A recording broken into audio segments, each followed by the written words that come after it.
Salut les gens! Aujourd'hui on se retrouve pour le VEM numéro 4. Autrement dit, le Entre vous et moi numéro 4. Maintenant ça devient une habitude, à chaque fin de voyage, je vous dis combien m'a coûté le voyage, histoire que vous puissiez comparer et vous dire que peut-être que vous aussi vous pouvez faire ce voyage. Le dernier voyage en date, il était pas très loin. En fait, comme j'habite Valence et que les Alpes n'étaient pas loin et que pendant le Tour de France les Alpes on l'avait pas fait, j'ai du coup décidé d'aller visiter vraiment les Alpes. Visiter les stations de ski, les villes principales et aussi le paysage alpin. Du coup c'était un petit voyage de 7 jours et au niveau budget ça s'est ressenti. Parce que par rapport au Tour de France ou au Tour de l'Italie, c'était pas vraiment le même budget, et tant mieux pour moi d'ailleurs. De toute façon, il n'y a pas besoin d'aller bien loin pour être dépaysé ou pour voir de belles choses. Alors si on rentre un peu plus dans les chiffres, on peut savoir que pour ce voyage, il m'a suffi d'un seul plein d'essence. Alors certes, j'ai un Peugeot Partner qui a un assez gros réservoir et qui consomme assez peu, mais oui, en un seul plein d'essence, j'ai pu visiter les Alpes. Vu que je partais de Valence, évidemment, c'était pas très loin. Pour ce qui est des chiffres, j'ai fait un plein d'essence à 80 €. Pour tout ce qui est nourriture, ça m'a coûté entre les 40 à 60 €, enfin 45-60 €, on va plus taper sur 60 € on va dire, ce qui fait un budget global de 140 € pour les 7 jours. Bon après on a eu une petite dépense supplémentaire à cause du tunnel du Mont Blanc que malheureusement j'ai pris, que je n'aurais pas dû prendre si mon GPS était un petit peu intelligent. Enfin bon, faut le compter dans le budget et j'en ai eu pour 45 € l'aller simple dans le tunnel du Mont Blanc. Et oui je sais ça fait cher, je l'ai déjà dit en vidéo, mais que voulez-vous, parfois dans les budgets il faut compter les aléas comme ça et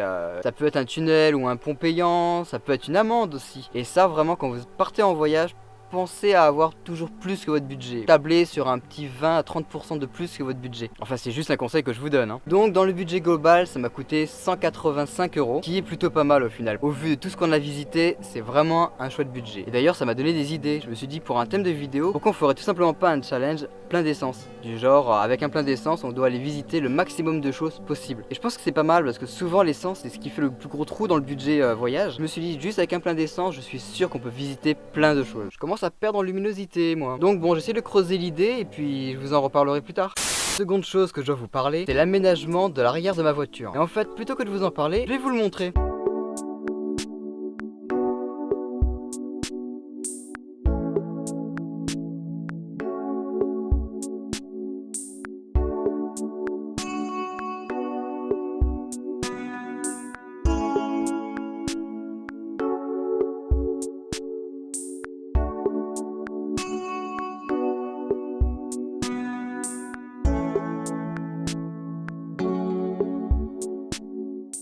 Et voilà, vous avez vu à quoi ça ressemble. Alors pourquoi j'aménage l'arrière de la voiture? Pour plusieurs raisons en fait. Première raison, comme vous le savez, pendant les voyages, je dors à l'arrière de la voiture, sur la banquette arrière. Et le problème, c'est que je peux pas m'allonger entièrement. Évidemment, j'ai fait en sorte d'avoir le dos toujours droit, mais j'ai les jambes pliées. Et ça, c'est vraiment chiant quand tu te réveilles.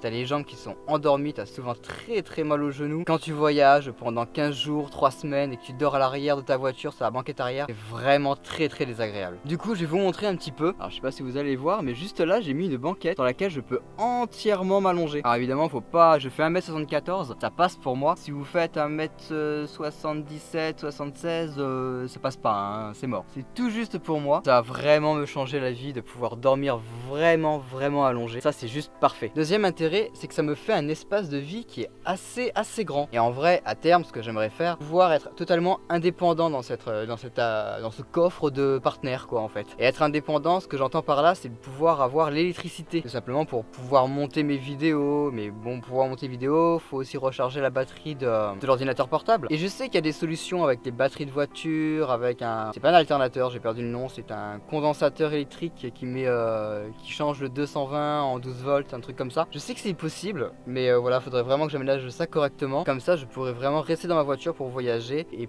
pas être obligé de rentrer chez moi pour monter mes vidéos, quoi. C'est vraiment ce que j'aimerais faire à terme, parce que j'ai très envie de me faire un énorme road trip sur toute l'Europe de l'Est et en même temps vous publier les vidéos. On verra.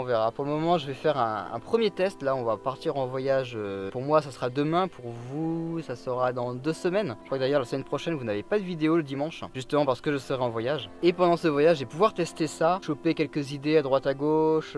En fait, c'est en testant que je vais savoir exactement ce dont j'aurais besoin. Mais franchement, je suis super content d'avoir cet aménagement. Alors les volets sont pas entièrement bien faits. Je vais un petit peu les retravailler parce qu'il y a des zones où on voit le jour et c'est un petit peu chiant. Mais franchement, je vous avoue, ça a plutôt de la gueule au final. Bon, à l'arrière, je l'ai mal mis le truc, hein. Je l'ai juste fait à l'arrache pour vite fait vous montrer avant qu'il fasse nuit. Mais mais j'avoue que ça a plutôt de la gueule en fait, c'est plutôt sympa. Donc bon, cette EVM touche à sa fin.